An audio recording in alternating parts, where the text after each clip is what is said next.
Aportando RD llega hasta ustedes por Telecanal 28 y también en nuestras redes sociales. Estamos en nuestro canal de YouTube, donde siempre pues les damos opciones y también contenidos de interés nacional e internacional con el general Miguel Ángel Cordero. Esta vez pues nosotros tenemos un tema que está impactando en el África. ¿Y qué está provocando los golpes de Estado en el África? ¿Es una pregunta o es una afirmación? Es una pregunta, porque realmente algo los está provocando, general. Fíjate,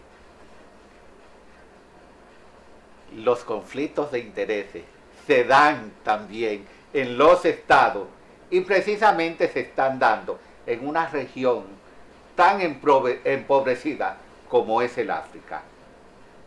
Hay una lucha por el control de los recursos, sobre todo minerales. Y África, que es un bastión de recursos minerales y que fueron de los últimos países que se fueron liberando de lo que fueron los procesos de colonización. Hoy día vemos como resultado que se están suscitando una serie de golpes de Estado.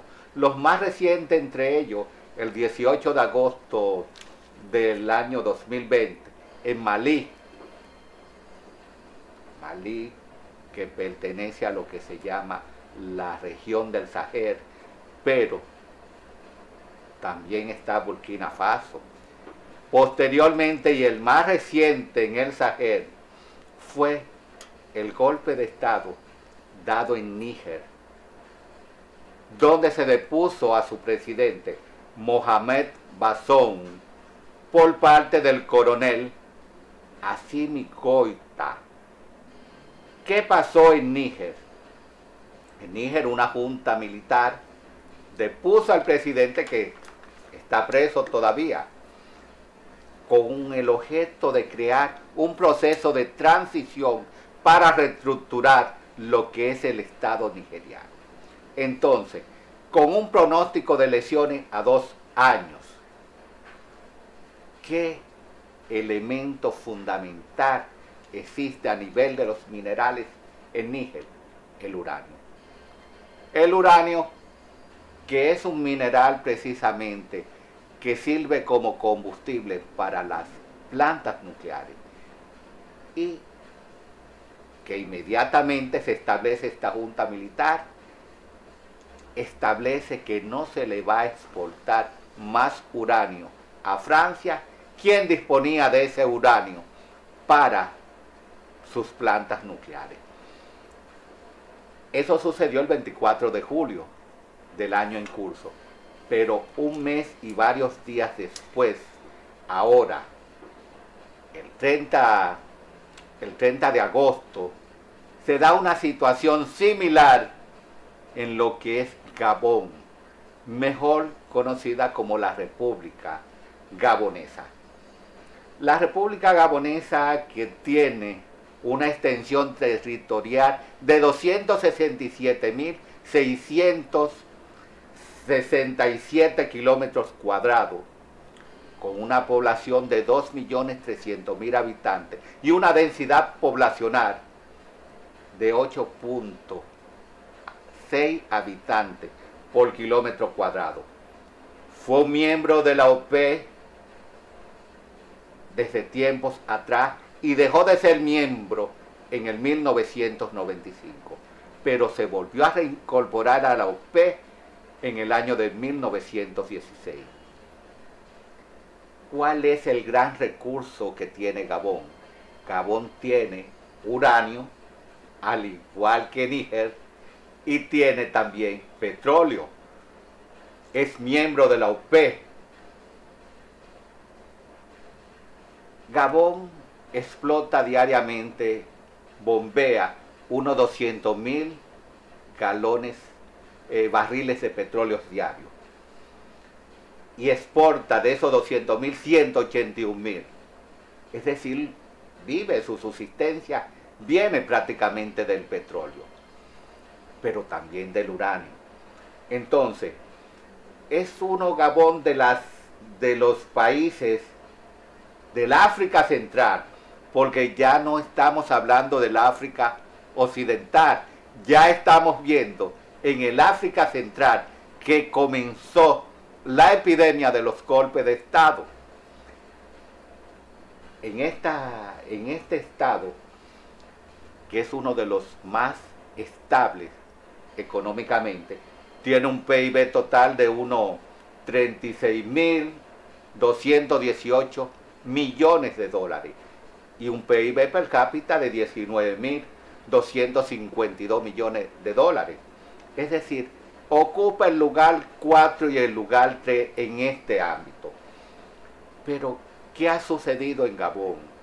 Precisamente, Gabón, desde su independencia, el 17 de agosto del 1960, de Francia, hasta la fecha, solo ha tenido 3 presidentes. El primer presidente en 1961, que fue precisamente Léon Meba, llegó a la presidencia como resultado de un proceso de transparencia, pero inmediatamente llegó, eliminó todas las libertades. Y en el 1964 disolvió la asamblea y le dieron un golpe de Estado. Pero en menos de 24 horas estaba restablecido en el poder. El ejército de Francia lo restableció inmediatamente. Siguió gobernando hasta 1967, cuando muere en España, en una clínica de España, por una enfermedad no determinada. ¿Quién le sucede? Precisamente, le sucede quien era su vicepresidente, Omar Bongo. Omar Bongo, que desde 1967 empieza a gobernar los destinos de Gabón, en 1968 da una concesión a Francia sobre el petróleo y sobre el uranio. Con tal de que Francia le garantice su estabilidad en el poder a través de la seguridad, dándole la potestad de intervenir en Gabón ante cualquier contingencia que pueda conllevar a un golpe de Estado, al igual que su antecesor. Pero hace lo mismo que el anterior. Bongo elimina las libertades y establece un único partido por igual. Remodela, cambia la constitución, hace una serie de cambios. Pero en el 1990 se le presenta una situación difícil y debe dar apertura a la creación de otros partidos políticos. Ya finalmente en el año de 2009 fallece y asume la presidencia de una manera transitoria la presidenta del Congreso, Rose Francini, y llama a elecciones. En las elecciones se presenta a su hijo, precisamente Ali Bongo, y gana las elecciones y asume el control del Estado de la República de Gabón el 30 de agosto del 2009, es decir, un par de meses después. ¿Qué resulta? Que sigue gobernando con el mismo estilo de su padre, y recientemente hubo unas elecciones y la oposición reclamó porque no fueron transparentes. Es ahí entonces cuando los militares lo deponen, pero cuando lo deponen, precisamente una fecha en la que él había asumido la presidencia, el 30 de agosto de este año. Es decir, que desde 1967 al 2023, la dinastía Bongo había manejado la República Gabonesa a sus anchas, con muchas facilidades para Francia, de manera que tuviera el control sobre sus recursos. Pero podríamos decir que estos golpes de Estado tienen una particularidad exclusiva desde el ámbito ideológico. No podemos decir eso. Hay un interés marcado. Y por ello nos hacemos la siguiente pregunta. ¿Qué relación existe entre la OPEP, los países que controlan el petróleo, los BRICS y esos golpes de Estado? Esos golpes de Estado que se están gestando precisamente están encaminados hacia espacios, hacia países que manejan petróleo y minerales o recursos minerales que pueden darle la supremacía a algún Estado que esté detrás de estos golpes de Estado. Es decir, podemos hablar entonces que puede haber un interés marcado detrás de estos golpes de Estado con el objeto de manejar los recursos que en ciertas ocasiones manejaba Occidente o ciertos países occidentales. Entonces, Gabón prácticamente que tiene una capacidad no muy reconocida desde el ámbito de la producción, porque apenas representa el 0,7%, podríamos decir, de lo que es la producción dentro de la OPEP que produce 28 millones de barriles de petróleo diario. Ese 7% es insignificante cuando la OPEP ha sabido eliminar o hacer recorte de 2 millones. El petróleo es importante para Gabón, pero el petróleo de Gabón no es importante para el mundo porque es muy limitado. Gabón, que tiene una reserva estimada en unos 2.000 millones de barriles de petróleo, tiene su gran importancia, al igual tanto en la región del África Central como lo tienen los países que están en el África Occidental, exclusivamente en el Sahel, porque manejan minerales que son tanto para la industria de la construcción como para lo que es la tecnología. ¿Cuáles serían esos?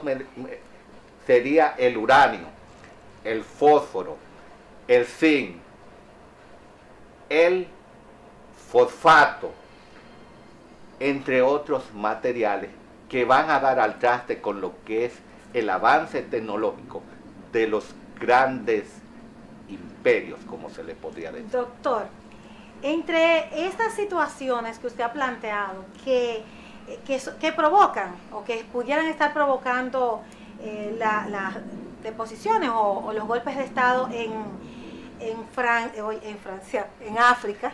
Pero le perjudica, no te equivocas, porque le perjudica a Francia, están ligados a de Francia. manera indirecta a todos los que llevamos comercio exterior, Sí. todos los países que llevamos comercio exterior. Pudiera entonces decir que una parte de poder está perjudicando los intereses del mismo continente africano. Pero no solo del continente africano. Vamos a ver posteriormente, más adelante, porque en el ámbito de las relaciones internacionales lo que se da hoy tiene una repercusión para el día de mañana. Y las ciencias geopolíticas, que son previsoras precisamente de los acontecimientos que ya forman parte del pasado, porque sucedieron, pero ese pasado lo analizamos y decimos qué repercusiones tendrá en el futuro. Y por eso decimos que esa acumulación, esa intención de controlar los recursos minerales por ciertas potencias, porque hay potencias detrás de esto, no lo vamos a tapar. Está China y Rusia detrás de esto. O sea que hay injerencia. Claro, vamos a decir que se está vendiendo una liberación neocolonialista, se está utilizando el elemento colonial a través del nuevo, un pensamiento nuevo, se llama el neocolonialismo, para buscar posicionarse en espacios que antes eran adversos, pero ¿con qué interés? El manejo y el control de los recursos, los minerales sobre todo, y posicionarse como entidad estatal en otros estados para tener más control sobre la región. Pero no solo eso, tenemos que ver y visualizar el por qué tanto Rusia como China podrían estar detrás de esto. Ahora mismo la economía, no solo de los imperios, no solo de las hegemonías, está por el suelo. Por ejemplo, en el caso de China. El caso de China, por ejemplo, está en un proceso de estanflación. ¿Qué es la estanflación? La estanflación es un proceso que se da precisamente cuando hay un estancamiento de la economía, hay una alza de precios y una baja de los empleos. Ahí viene la estanflación. Entonces, ya China va por su quinto mes en este proceso de desaceleración económica, de estancamiento económico. ¿Y eso solo afecta a China? No, afecta a todos los países que tienen comercio con China. Por ejemplo, Brasil. China ha dejado de importar de Brasil bienes en un 80%. Eso indica que la economía de Brasil está en depresión porque ha dejado de exportar a China un 80% de lo que exportaba. Apenas está exportando un 20%. Ahora, la pregunta es la siguiente.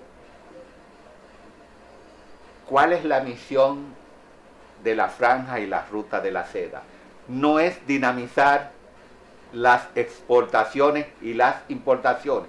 Entonces, si esa dinámica, producto de una recesión económica que está padeciendo lo que es la industria del mundo, como es China, y se está ahora mismo viviendo un proceso de inflación a nivel global.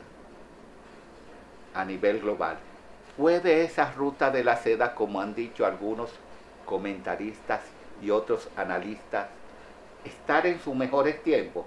No se puede hablar de ruta de la seda, porque la ruta de la seda requiere de una fuerte inversión por parte de quien maneja ese instrumento de política económica, de política comercial, para establecer a la vez un vínculo político con los estados. ¿Puede estar en su mejor momento? No, porque ahora mismo la economía china está en una etapa difícil, pero no solo la China, vamos a decir. China, que está utilizando un paquete de incentivo económico para tratar de dinamizar su economía. Ahora, ese paquete de incentivo económico garantizará el crecimiento. Es una navaja de doble filo, porque a la vez esos paquetes de incentivo económico generan deuda, y a la postre, a la larga, esas deudas van a generar más compromiso con lo que es la parte de la recuperación económica. Por ello, precisamente, nosotros decimos que dentro del ámbito económico, lo que pueda suceder en una potencia, sea China, sea Estados Unidos, sea la que sea, que son los dos imperios económicos ahora mismo, va a afectar a todo el mundo. Y por ello se está hablando de una comunicación entre Washington y Pekín en el ámbito del comercio. Y Reino Unido se está también colocando en esa misma línea, porque ahora mismo Alemania está dando paquetes también de incentivo económico, y eso va a afectar su deuda. Pero la de China, como habíamos dicho antes, que Goldman Sachs estableció que estaba en unos 23 billones de dólares, se va a seguir incrementando, porque los gobiernos locales han generado internamente mucha deuda, y más con los problemas de lo que son las inmobiliarias. Las compañías inmobiliarias como Evergrande, que es la que más nos viene hasta el momento, y Country Garden entre ellas, John Grown International entre ellas, pero hay otras. Ahora, ¿qué está pasando en Italia? Melanie quiere vender empresas públicas para no generar deuda, pero eso puede tener un impacto negativo sobre lo que es la economía de Italia. Pienso que todos estos fenómenos que se están dando, principalmente el que se está dando en China, donde a nivel mundial se había vendido este gran auge que tenía China, incluso algunos llegaron a decir que iba a ser la potencia número 1 en cuanto a la parte económica. ¿Qué pasó con esa la estanflación? Exactamente, que ha provocado esa baja, por ejemplo, en esto de la economía china. Mira, a China le han suscitado varios elementos, como es la COVID-19, la famosa COVID-0. Con todo lo que ellos vendieron. Las restricciones. Aún así, pues las restricciones de la COVID-19 le hizo mucho daño a China, pero sobre todo la famosa guerra comercial con Estados Unidos. Y, por último, la guerra Rusia-Ucrania. Eso la ha sepultado completamente, y las disposiciones de la guerra de los chips y otras alternativas más por parte de Occidente. Occidente se ha limitado en comprarle a China. Y las medidas que tomó Estados Unidos en cuanto al comercio con China, precisamente cuando China estaba, si se quiere, arropando comercialmente los países, por ejemplo, de Latinoamérica. Es lo que te digo. Buscar un exceso de participación en un ámbito geográfico determinado incrementa lo que es la deuda de un Estado. No importa qué tan grande sea su economía mientras más grande, más demanda tiene y más riesgo corre en cuanto al ámbito de lo que es el techo de la deuda. Entonces, en ese sentido, nosotros concluimos y decimos que la epidemia de los golpes de Estado, precisamente que se están suscitando tanto en el África Occidental como ahora en su inicio, en el África Central, tiene un interés marcado en el ámbito de lo que es el control de los recursos, y entre ellos los minerales. Así culminamos nuestra exposición del día de hoy. Gracias por estar ahí, y también les vamos a invitar a que se suscriban a nuestro canal de YouTube Aportando RD. Si usted le da a la campanita o sencillamente da a suscribirse, pues usted podrá tener estos contenidos y más contenidos. Y que no dejen de hacer sus comentarios. Así es. Será hasta la próxima.